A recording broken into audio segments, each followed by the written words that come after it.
left, right. This is the first of 2 episodes entitled Thought Experiments and Philosophical Dilemmas.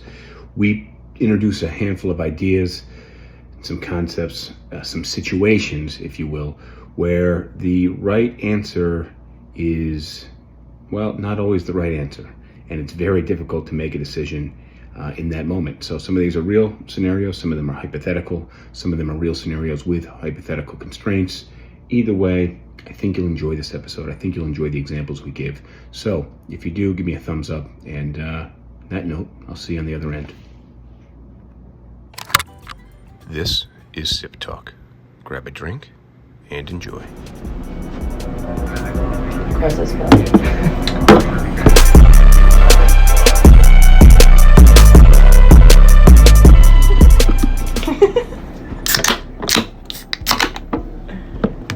Cheers. Cheers. Cheers.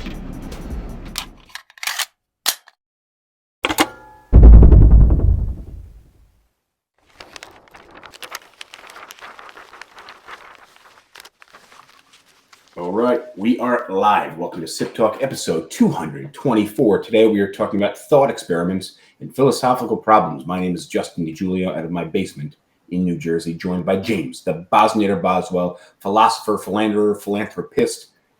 He's pissed half the time anyways. James, how's it hanging down there in South Carolina? Things are all right. It feels like it's been a while since we've done this cast. I think a lot of life has happened. Yeah, well, I feel a little rusty going into it. I didn't have a bottle to bring on hand. I just had a big handle. So what I did instead was just pour myself one giant cup. So I'm hoping I typically drink. One thing that I like to do is I think that handles are unwieldy, and I really like pouring from a bottle that has a proper bar pourer in it.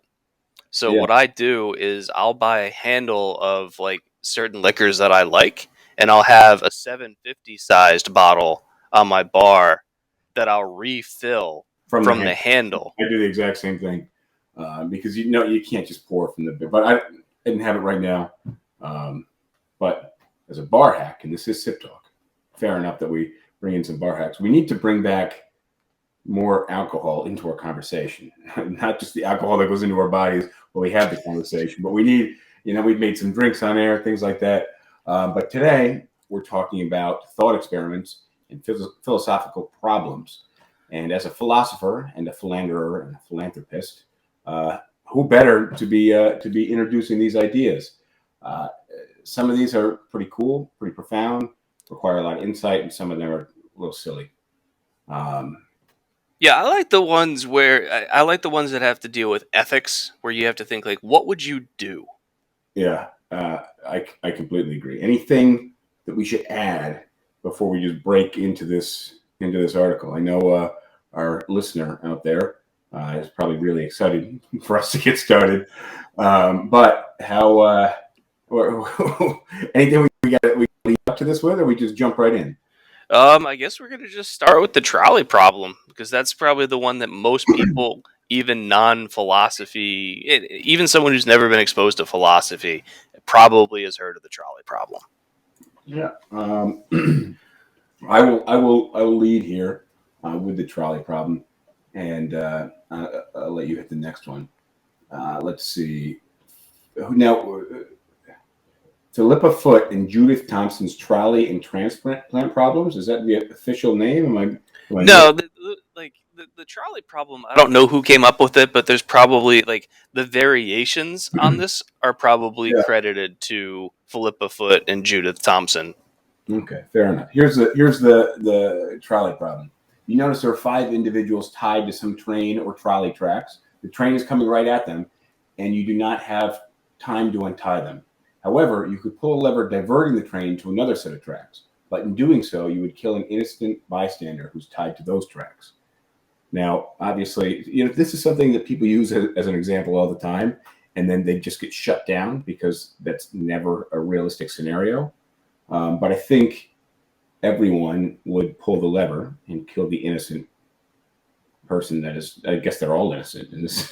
Well, yeah. But you're killing one instead of 5. So, but you are the one pulling the lever. So to a degree, you are choosing the death of a man. You were involved in making someone die. You have a higher personal responsibility for the one death than you would for the 5. Because if you just let the train continue, you've done nothing.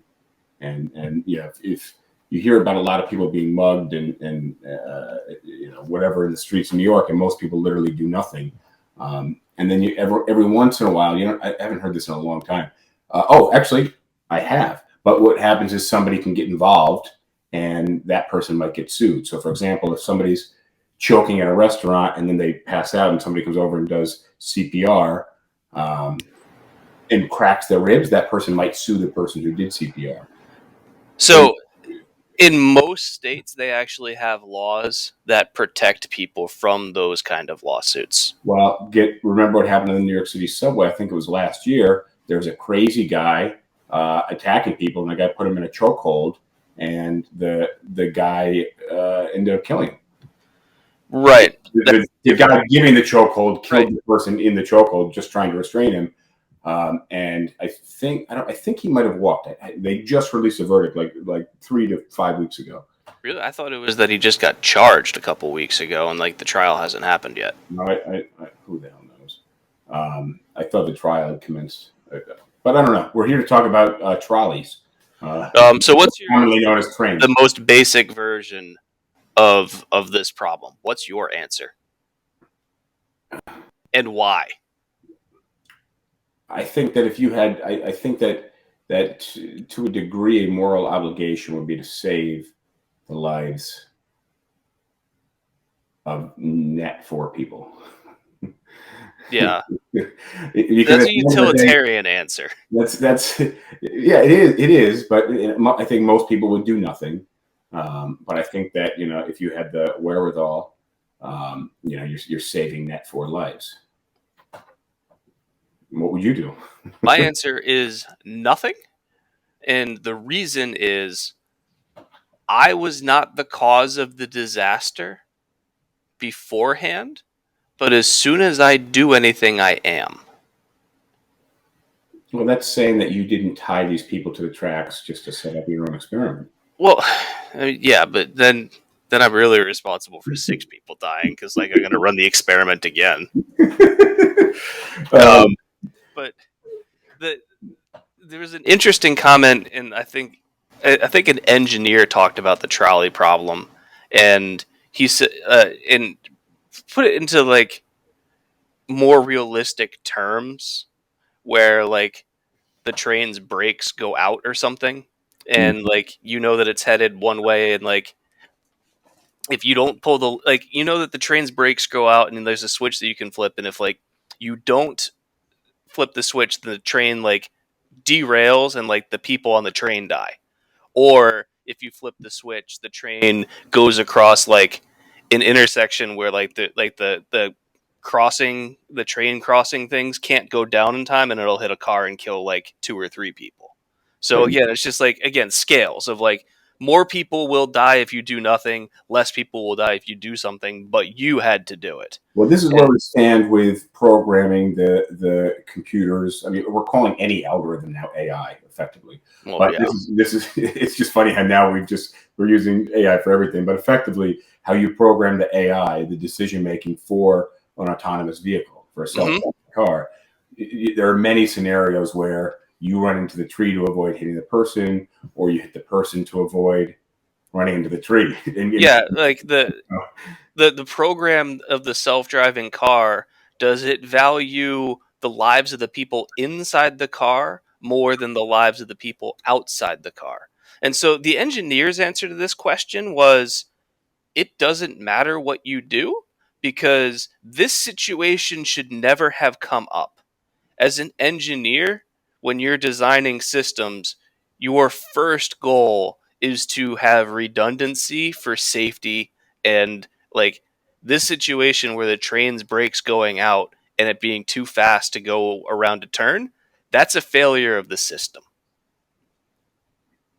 And the ethics of what you do at the controls of this switch don't matter, because somebody long before you failed in a much bigger way.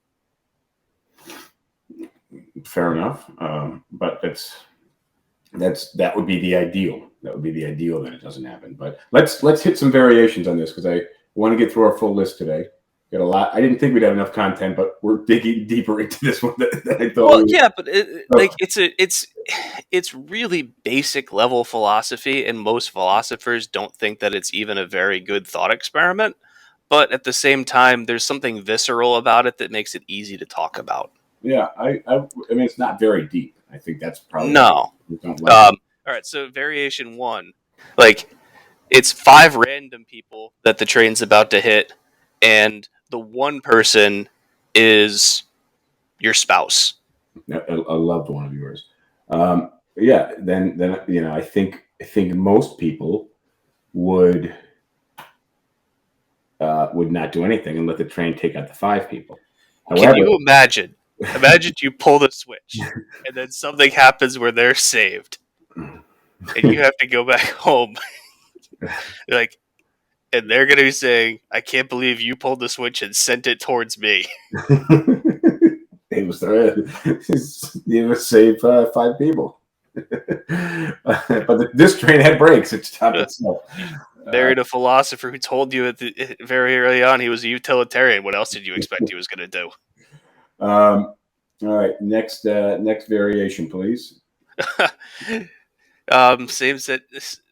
There's only one set of tracks, and the train's bound to run over the 5 people. However, you notice a very large individual whom you can push in front of the train to stop it from running over the people. This would kill the large individual.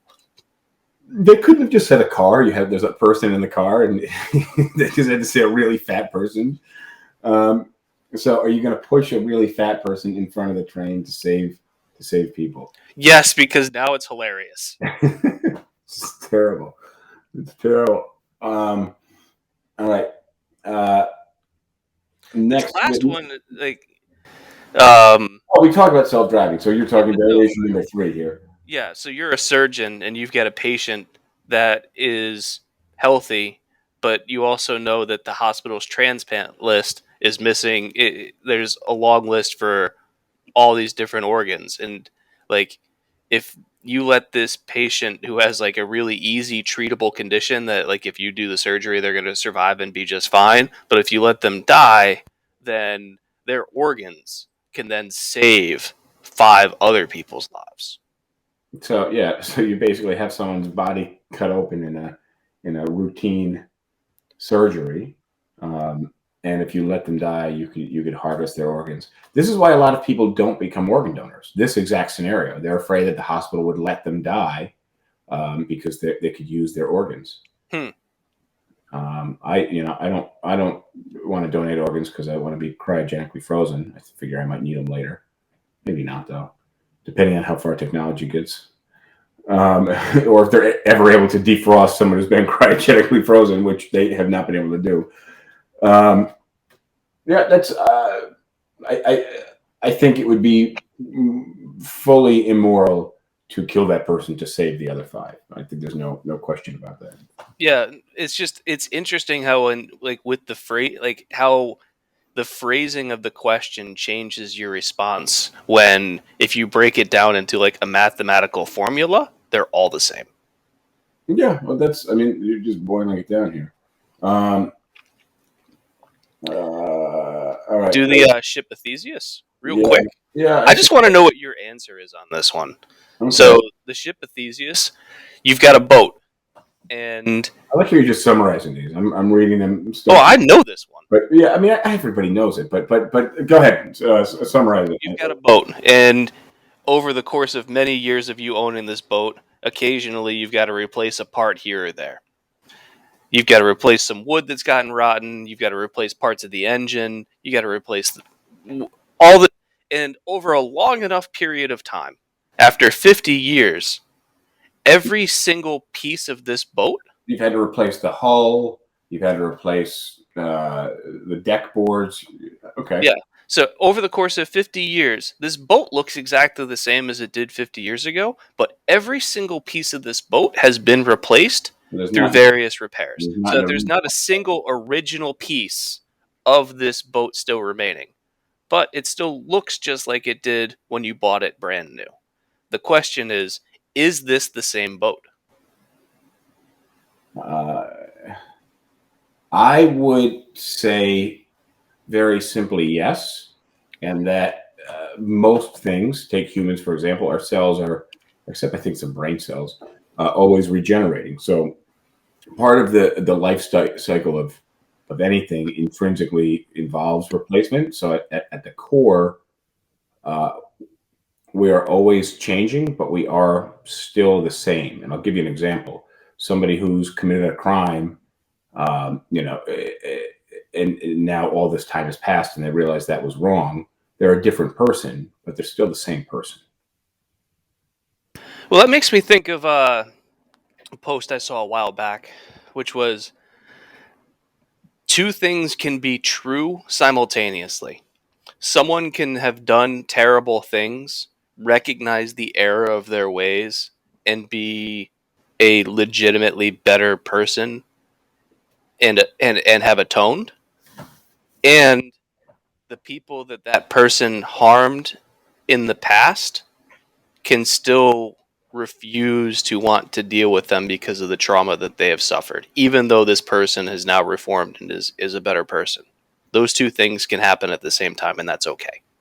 Yeah, well, I mean, but that's perspective. His perspective, he's a new person. Their perspective, he's the same person. Or even if their perspective is he's a new person, but he still caused tremendous harm to me, and I don't want to be. I don't seeing him as a reminder of the bad things that happened to me. Yeah, triggering. Fair enough. Are there variations on this?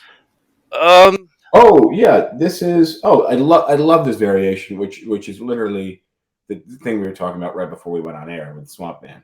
But the I'll, teleportation. I'll explain the teleportation. Basically, you go into a teleportation machine. The machine itself dissects you molecule by molecule until you are erased, and then it reassembles you at the end, Somewhere else. somewhere different location. It could be across the room, and it reassembles molecule by molecule you again. Are you the same person? Now, arguably, if it was the same molecules, but what if it just arguably you'd be the same person in that scenario? The other side of that is, what if it takes a copy of you and then vaporizes you, and then you appear over there made out of new material, but an exact copy of you? Right, and when you materialize, like you blink and you're just like, okay, like things continue on. You have like there was no pain. You like your mental state is the same before and after. So the machine is good enough to be able to replicate all of that. Is Uh, this still the same person? there's a really, and I'm going to make a big spoiler on this movie. So, spoiler alert: The Prestige. It's a Hugh Jackman movie with Christian Bale. Scarlett Johansson's in it. It's got, who else is in it? Michael Caine. It's a cool movie about a magician who basically they're always coming up with new tricks, and one of his tricks is he's got a teleportation machine. Uh, in actuality, what's happening is it's creating a duplicate of him, but it doesn't erase the original. And what you find out towards the end of the movie, the other rival magician is trying to copy his trick, and he finds out at the end that it wasn't a trick. He actually had this machine, but in the basement under the stage are all these vats where what would happen is the original would drop below the stage and would fall into a vat, and they would seal it and he would drown to death. So every time they did this trick, the original walking into the machine would then suffer a painful, agonizing death. Yeah, so he just had clones upon clones of himself. But himself, he himself was committing suicide by drowning each and every time he did this trick, which to me is just fucking terrifying to think about. And it's a kind of cool moment in the movie when you realize this shit's actually happening. Hey, that's pretty much the ending scene, isn't it? I don't know. I have not seen the movie in a long time. All right, you want to hit the next one here? A simple surgery. You're a doctor in the future. A patient comes into your office with a number of symptoms, and you quickly identify their ailment, a failing heart. They will surely die without treatment. In fact, they pass out in your office. Luckily, you know that all that's required is a simple surgery to give your patient like a synthetic valve that'll fix their heart. Yet, as you're preparing the patient to go into surgery, a small medical card falls out of their pocket, indicating that for religious reasons, they do not want anything synthetic in their body, and this valve is synthetic. So, if you do not install this synthetic valve, the patient's going to die. But if you do, you're violating the patient's wishes. Do you pretend that you didn't see the card and perform the surgery, or do you let the patient die because you know that the card says that that's not what they want? I love the two variations on this, by the way. I don't know. I would think in the interest of saving people that you would pretend you didn't see the card, because you are the doctor that performs life-saving transplant synthetic valve surgeries. That's your thing. I think you would be more inclined to pretend you didn't see the card than not, and not honor someone's religion. You and I, as two non-religious people, would, I think, probably do the same thing. But maybe not, again, because it's the other person's wishes. Who knows? My answer is different, actually. Hold on. I just think that if you were to ask the person in that moment, hey, your life's over, or we do this, in the moment, everyone would choose to live. That's my thinking, is that in that moment he would choose to live. And the choice that he made wasn't with death knocking. It was more of a fleeting belief that in the face of real death, someone would choose to live. But when they were running the thought experiment, my God doesn't want me to use a pig's heart or a synthetic valve or whatever. Yeah, some synthetic part that'll save their life. Yeah. My answer is no. You don't save them. You're just condemning someone because they're religious. That's why. No, it's you. You now have knowledge. And actually, so Kevin asked this, and I was actually going to bring this up. I was thinking the same thing, which is, imagine like you're a paramedic and you arrive on the scene of an accident, and there's someone that needs like CPR or something immediately, and as you're like pulling off their shirt to like start giving the CPR, a do not resuscitate card is there. Yeah. Well, it's effectively the same thing, except they took the ante-up one. So there's a do not resuscitate card that falls out. Do you resuscitate them or not? No, you don't. I mean, if you're carrying a do not resuscitate, I would think that would mean that you have made the decision that you are not that interested in living, right? That life's not that good and sweet to you. I would think in the other scenario, the original scenario, that person had a fleeting belief that their religion, for whatever, I don't know. I think they're kind of two different levels. I think somebody who's carrying around a do not resuscitate a card on them is somebody who's prepared to die. Whereas I think they're the same, because in both cases, hear me out. What I'm saying is that when that person made a religious belief that they didn't want a pig's heart or a synthetic valve, that had you told them in that moment they were about to die, it was do or not, that person would have a different. They'd say, no. You know what? Save me. I'll deal with the repercussions. Hang on. So Kevin adds another wrinkle to this that I actually really like, which is, instead of it being a card in their pocket, right, that you could pretend you didn't see. It's a tattoo. Yeah. So what if, like, in either case, like, as you're taking the shirt off the patient to give them either the surgery or the CPR, you see a tattoo on their chest that says "Do not resuscitate," or like the no synthetic things, or like basically there's information that's now revealed to you that says that like their wishes are not to have this procedure. And again, this is the difference between having that card and a religious belief and having it tattooed on you. So but what if it's the religious belief that's tattooed on them?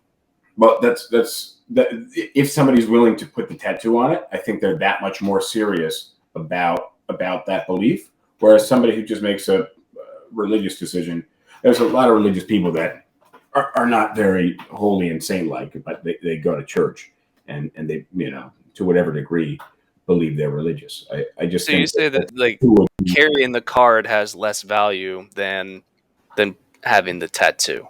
carrying the no foreign objects card, not carrying the do not resuscitate card. Because if you're saying do not resuscitate and you're carrying a card with you, you're ready to die. Is my point. I'm just thinking the other person, for whatever reason, has this card because they got it at church or something. Church is handing them out. They just kept it on them for a couple of years, and they happen to get hit by a bus, but they can be brought back to life. I just think that most people, I think, who are religious don't believe all the values of that religion.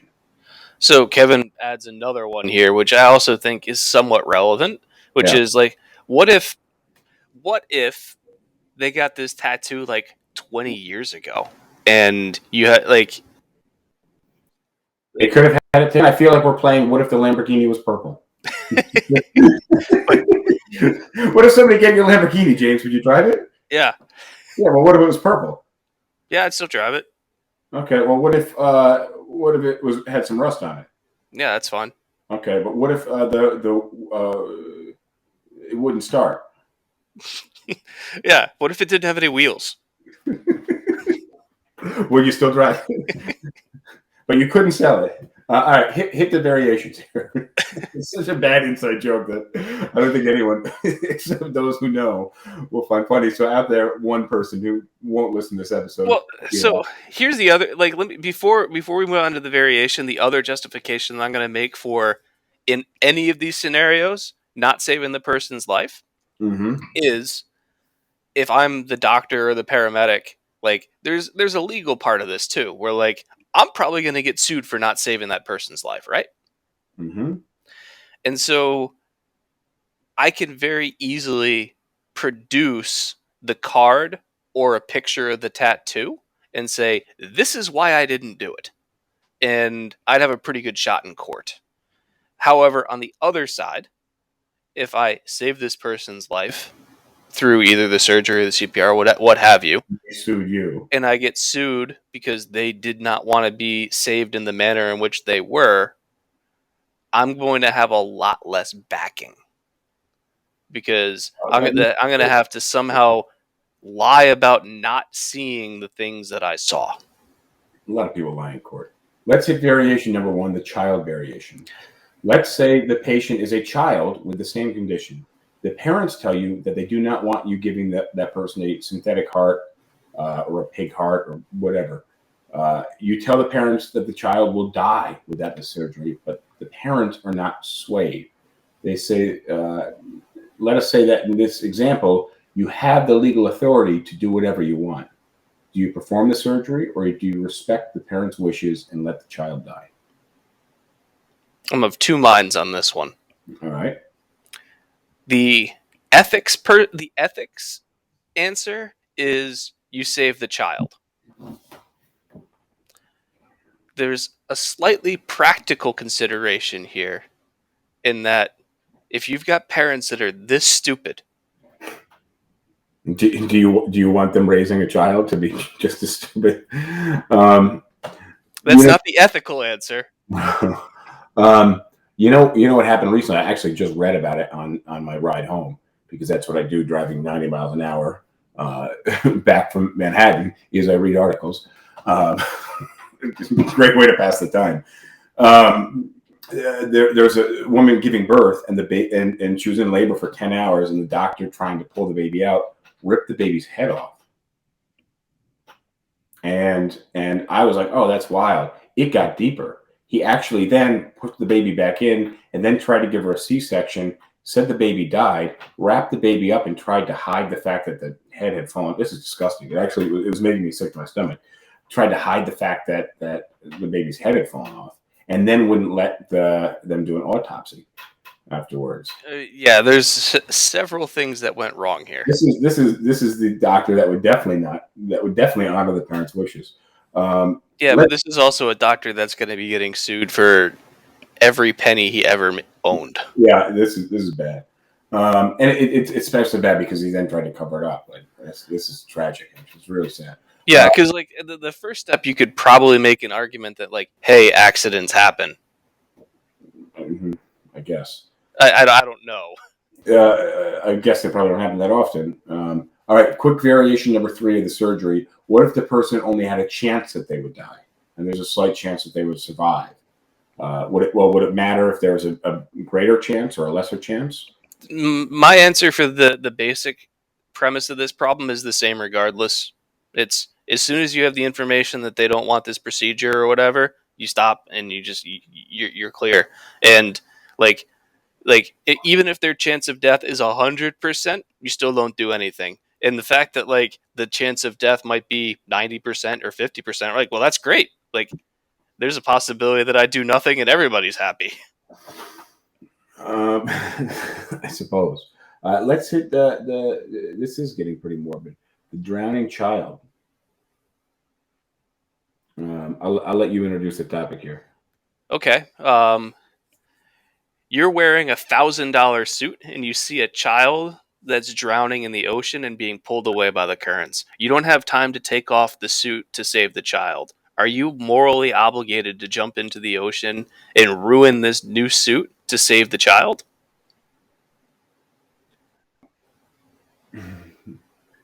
I would think yes. I think there's no question about that.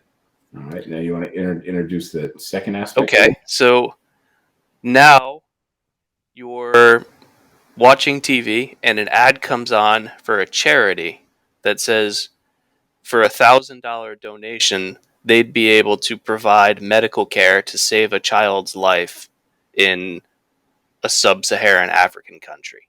And let's assume for this argument that the ad is correct, that $1,000 donated to this charity will save a child's life.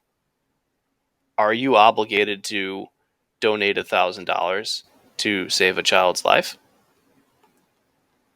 And then, if not, how are the two examples different? So you're wasting $1,000 suit, or you're just taking $1,000 and not buying the suit, but saving a child.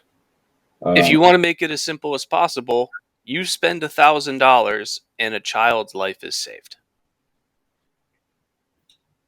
So I think the difference is that one is happening in front of you, and the other is happening far away. I don't think that's the key difference.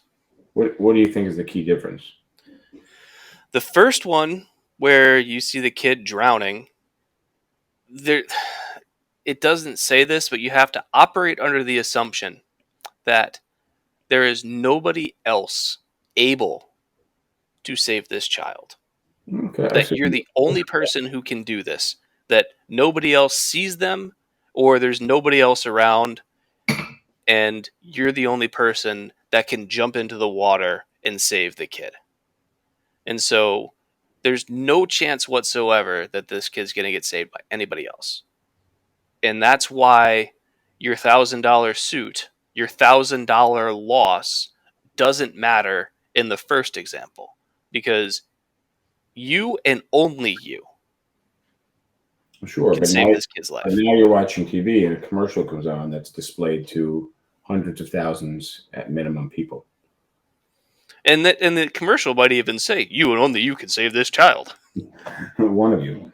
But yeah, so this is an interesting case in diffusion of responsibility. Yeah, fair enough. I think we've solved it. Yeah, all right, done. You're not saving the TV kid. Nope. But let's assume somebody else is. All right, the ethical vaccine distribution. A terrible pandemic is raging across the globe. A vaccine has finally been developed. However, production of this vaccine is slow, and it will be some time before there are enough vaccines for everyone. However, sounds purely hypothetical. However, each week new vaccines become available for distribution. In this scenario, you are in charge of distributing the vaccines in your country. What is the most ethical approach to vaccine distribution in your country where there's not enough for everybody? How will you prioritize who gets it first? What factors do you consider? And how do you ensure that distribution will be fair, equitable, and reach the maximum amount of people? So the the fair and equitable is loaded, because if you want to talk about fair, the only truly fair way to do something like this would be a truly random lottery. Yeah, I think that would probably be. Although, if you're distributing so randomly, your distribution itself will be slowed down, I would imagine. Yeah, we have to ignore some considerations here, but like if you want to talk like the pure philosophy answer is random, Well, because that would that that means would that everyone has an equal chance of getting this thing. now. Is that optimal? Is that ideal? So here, let me bring No. in another factor, because it's the example he was asking Well, to. the example is kind of asking, how do you distribute this optimally? Are there groups that need it more than others? So here would be an example. Do you save young people because they have the most life to lose? I would say the first people you save are the doctors and nurses that are treating this disease, because you need them to keep everybody else alive. Oh, good thinking there. Good thinking there. I hadn't even thought about the doctors and the nurses. So I'd say the people that are fighting the battle the hardest are the ones that need it first, because if you lose them, everybody loses. Well, that's why in the airplane you put the mask on yourself first. Yeah. That's airplane etiquette 101. What else? What are some other things we need to consider here? Well, I mean, the model that we've seen, like, and actually this is kind of how it played out in 2020 and 2021, was doctors and nurses were among the first people to get it for exactly the reasons that I said. But did we focus on old people? They were kind of like, it was old people or people that had like whatever health conditions that would make them more susceptible to COVID were the ones who were like first in line. But I'm pretty sure that doctors and nurses were like group 1A. Yeah, that would make sense. We got a few more. We got a hit, man. We're half. All right, let's keep going. All right, I'll let you read the next one here. Oh, all right. So, a mad scientist invents a machine that would allow you to live in a personalized simulation, similar to a video game or the Matrix. The scientist can guarantee that you'll be happy in this machine, as it caters to your every whim and fantasy. And while you're in the machine, you won't even know that it's a simulation.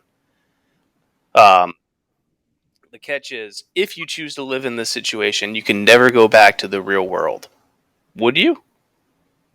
Well, you missed. Are you leaving out the previous line on purpose?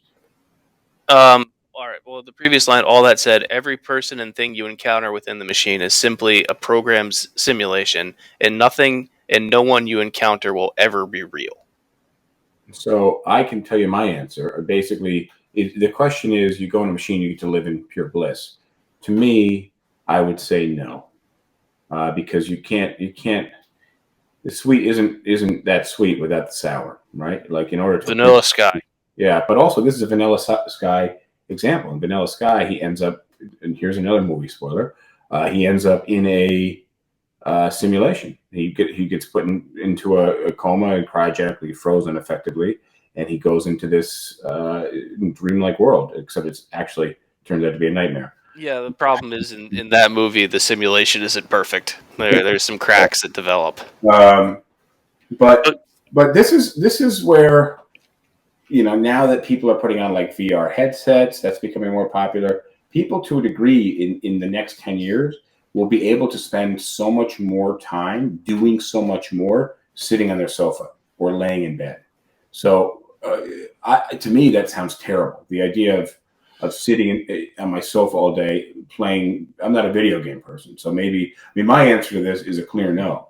I happen to like real life quite a bit. What's your thinking on this? Because you're more of a video game guy. You spend time sitting in front of a computer playing video games. To me, I think you forgot the word inordinate.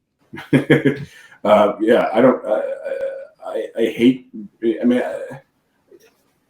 I would be happy if I didn't have to go on a computer for a month or use a cell phone.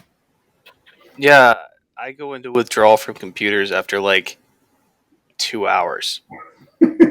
Yeah, you don't like cell phones. So what's your answer on the thing? My answer is also no, because it's inauthentic. Well, the fact that you can't interact with anyone else in this scenario Well, makes the thing makes it is, totally you'll be able to interact with program simulated people, but I look at it kind of like if you tell a kid for the rest of your life, you just get to eat candy and ice cream.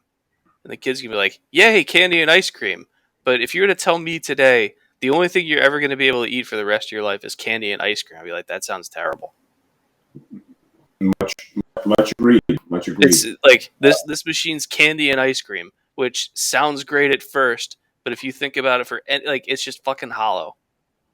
Now, it would be a little more intriguing if you could encounter other real people, meaning other people who did this procedure would also be living in your simulation. Oh, there's a cool TV show where they do this shit. Fuck, I'll find it in just a second. So yeah, like I could understand someone choose it like going back to the Matrix. It's the like the red pill or the blue pill question. Like, do you take the pill that's going to send you into the real world, or do you want to continue just being happy?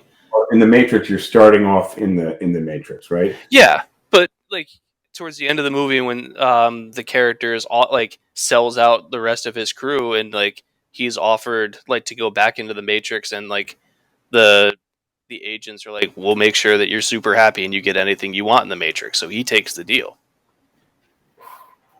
Man, I gotta find this show because it's a really cool show. I may not be able to find it. Upload, uploads. They kill you off, but then they put you into their own matrix. Some are you're dealing with some other real people, and then you're also dealing with some other Sims. All right, let's hit this next one. It's Andy Allo was the actress I was thinking about. What else do we have? Colonized land problem. There's a country invaded by a more technologically advanced population. The invaders conquered this country and took the land and resources from the original population that lived there. For several decades, the invaders continued to control the country and established a government ruled by a small minority of them, while the majority original population remained oppressed. Eventually, due to mounting international pressure and internal unrest, the tyrannical government was replaced with a democracy, allowing the original people to elect representatives and fight for their interests. After the democracy was established, it was discovered that the small minority invader population still owned the vast majority of the land and resources. What should the country do? Should they redistribute the land that they took unjustly and give it back to the original population? If so, should they reimburse the invader owners for the land that they're taking back from them, many of whom were born after the period of the unjust rule, meaning the new population didn't take the land themselves? Or does the minority invader population have a right to that land, which they claim ownership? I mean, this is exactly this happens. This is happening today. Well, you have two things. You have the effectively Americans, but British and French that came into the U.S. and took the land from the Indians, and then you also have the black slaves that were brought in, and now we're looking at potentially paying restitutions, even though it wasn't it wasn't our generation that enslaved these people, nor is the current generation the original slaves' ancestors were they enslaved. So we have two things that are playing out in real time. I I don't see. I actually had a client recently who was a Native American, and she received money from the government to a pretty nice sum on a lifetime payout. Something about her tribe or the land that they were on, something along these lines. So she was getting money back from the U.S. Yeah, so this is another one of those ones where like there's the ethical answer and then there's the pragmatic answer. Well, I mean, let me ask you a question. You were born, you have this land, and then someone takes it from you. And then that person has offspring who's born and has the land. Does the new person have to give you that land back? And if so, they didn't do anything to get the land. You also didn't do anything to get the land to begin with, right? You just had the land from the beginning, as did the second generation of the oppressor. Yeah, time doesn't dispel wrongdoing. Sure, but the wrongdoer is now gone. Right, but Both people were born on that land. Right, but the next generation is still benefiting from the wrongdoing. Sure, but the initial person, the oppressed, the person the land was originally taken from, that land was given to them, and who knows how they got it. Well, I mean, if you want to look at like the real life example, the Native Americans like most likely trekked from Asia across a land bridge in Alaska and kind of took the land in what's now the United States from nobody. They took it from elk. But there's a good chance, knowing human behavior, that history would say that they killed each other and warred against, went to war against each other and took each other's land. So I just think but that's different. Well, they were taking each other's land. So at the end of the day, at one point, their land was taken by us. But my point is, they potentially, and I don't know this, I'm just kind of playing devil's advocate, but they were living on stolen land as it was. No, you can't make that assumption, though. Well, for the sake of this argument, I'm going to say it doesn't matter because,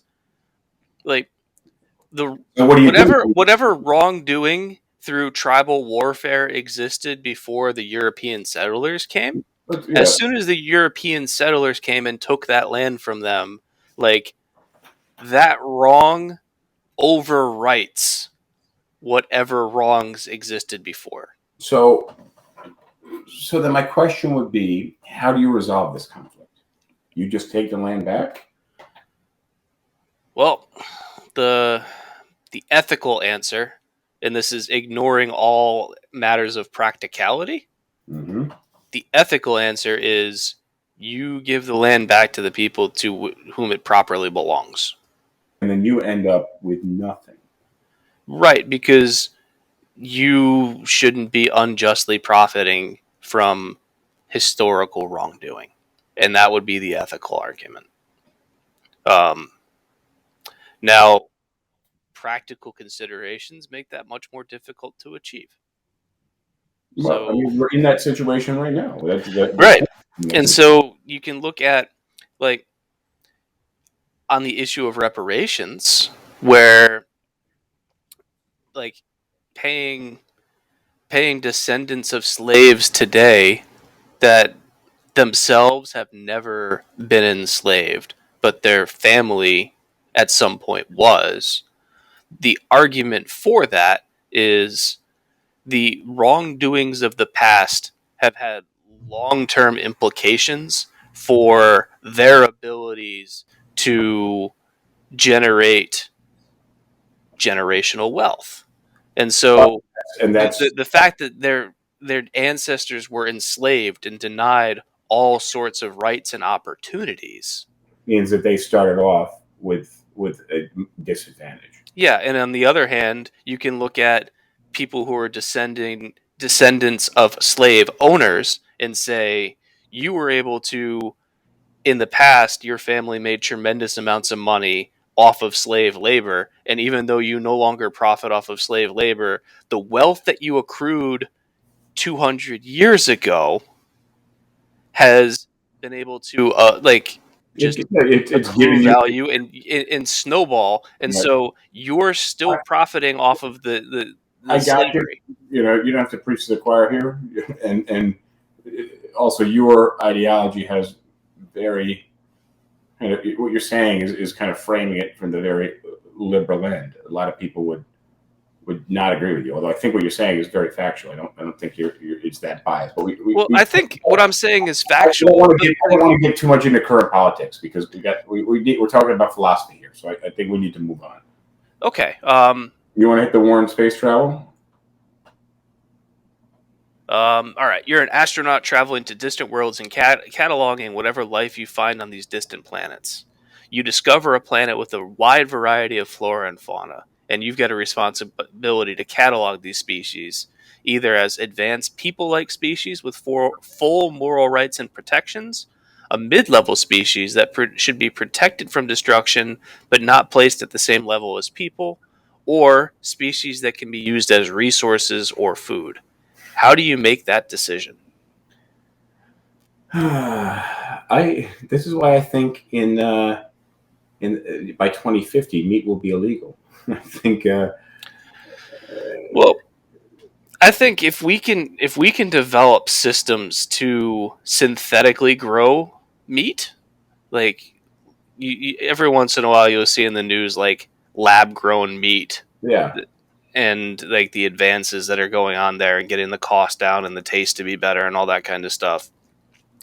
At some point, I would hope that we have the technology to be able to just synthetically create meat Mm-hmm. because then there would be no moral argument whatsoever as to why we should be killing animals when we can recreate the same thing in a lab. Well, that's why I think by No 2050, suffering. but by 2050, I think we'll be there, and I think all meat will be illegal. In this scenario, you stumble across a random planet, and there are different species of animal. Before we decide whether or not we use them as food and resources, I think we need to see how they taste. Let's hit the next one. Yeah, I'm not a huge fan of that one. All right, let's hit the social media. I want to jump around a little bit because we're starting to run low on time, and I like this one. Which one? I'm just like we can get back to the first article, but here's one. Imagine there's a donkey placed precisely between two identical bales of hay. The donkey has no free will and always acts in the most rational manner, which, for the purpose of this, would be it's always going to go to the food that's closest to it because it doesn't want to have to walk far to get food. However, as both bales of hay are exactly the same distance away from the donkey, neither choice is better than the other. What does the donkey do? Does it just stand there and starve because it can't pick between the two? Well, it sounds, if it has both in bales of hay in its exact position in its periphery, I think that would be a what's the word I'm looking for? Like a programming error, and it would glitch out. So, give me a real life example of this. I'm trying to. There is not really a real life example of this, but what this is touching on is the concept of determinism. Are you familiar with this? Yeah, is this isn't on the same sheet that I'm looking at? No, it's a different article. It's okay, yeah, the original article I think actually had this similar idea. All right, but go ahead with determinism. Well, I mean, so determinism in its most basic form is like if you can know every aspect of a system, like so if you think about like every molecule that makes up a thing, and if you know down to every precise quantity what those molecules are doing, and you have sufficient computing power, then you should be able to predict every state that thing will be in for as long as you would like, because this is every against free will. Yeah, that's where it goes. Is if everything in the world is just physics and actions and reactions that are predictable and repeatable, and the only reason why we can't look far enough into the future is because we just don't have enough information to be able and the ability to process that information. That doesn't mean that well. You're doing a poor job. You're getting too technical on this. The simple explanation of this is if every action, if performed the exact same way, is going to have the exact reaction. That when you bring the world back to the point where there was the initial Big Bang and things started happening, they were destined to happen that way because that was the only way they could have happened. Mhm. And action, and the issue is there's many And, happening. and therefore, like, you can take any point in history, and if you can measure every single thing about it, you should be able to make a perfect prediction of what will happen next for as long as you run the clock. Nothing else could happen next. There's Right. only one possible reaction, meaning that the decision that you made 4 years ago to do this or that, if you were placed in the exact same scenario, you would only have made that decision. What you need 4 years from now, what's going to happen to you is going to happen to you no matter what. Mhm. That your free will to make decisions is already destined, predetermined to happen. Yep. You don't actually have free will because you are everything that's happened to you up until this minute. And if we were to be able to precisely measure things about you accurately enough with the right computing power, we could tell you everything that will happen to you. And of That's course, what's called hard determinism. Now, Kevin says, and this is actually where I was going with it, so I'm really happy that he said this. He says quantum theory, like quantum mechanics, actually answers this. And Kevin is saying, now this is where I'm going to diverge from. He says quantum mechanics says we have no free will or say in anything we do. And I would say the opposite is that at the absolute tiniest scales, quantum mechanics is completely random. Now, that doesn't mean and it's based off of probabilities, where if you measure things, there's a probability it'll be here or there, but you will never find a scenario where something is always 100% this or 100% that. That there is a fundamental randomness to the universe at the absolute tiniest of scales. And the reason why we don't really see it is because these scales are so tiny that as soon as you get even a small amount of matter, the number of particles that are in it are so huge that, like, if you've got a 60% chance of something, but you've got that 60% chance times 27 quintillion or whatever, then you're just going to end up with 60. And so, but the thing is, those small variations on the tiniest of scales matter. And so my answer to this donkey question of which bale of hay does it choose, left or right, that are both 100 feet away from it, is there's going to be some tiny quantum jitter that's going to move a molecule on the bale of hay by like nanoscale amounts, and if the donkey is programmed correctly, it'll be able to detect that, and all of a sudden it'll move towards that direction, even if it's like 10 to the negative 27 meters. The quantum aspect of this actually is pretty interesting. I think we have to call this the last one, just because we do. But we might have enough content left to pick back up where we left off in the next episode. We'll have to discuss that off air. Yeah. On that note, though, I want to let people know that they can go to SipTalkPodcast.com. That's our new website. We're still working on building it out, but it does exist. So that's pretty cool. And not to forget to subscribe on YouTube, where we're live now. You can comment on YouTube. We can see your comments. If you're watching on Instagram or TikTok, we can't really see those. Not just, you can subscribe on YouTube, but you can also catch us live on Facebook, Twitter, and Twitch as well. And you can catch our audio version only on your favorite audio podcast platform. Anything I'm missing here? We got about a minute. All right, I'm going to pull us off air. I want to thank everybody for joining, and we will see you next time. Thanks for coming. Adios. That concludes the episode. If you liked it, please make sure you subscribe to this podcast. The subscribe numbers are something we really count on, and I appreciate both of you for subscribing. I like PBR. I just got priced out of it.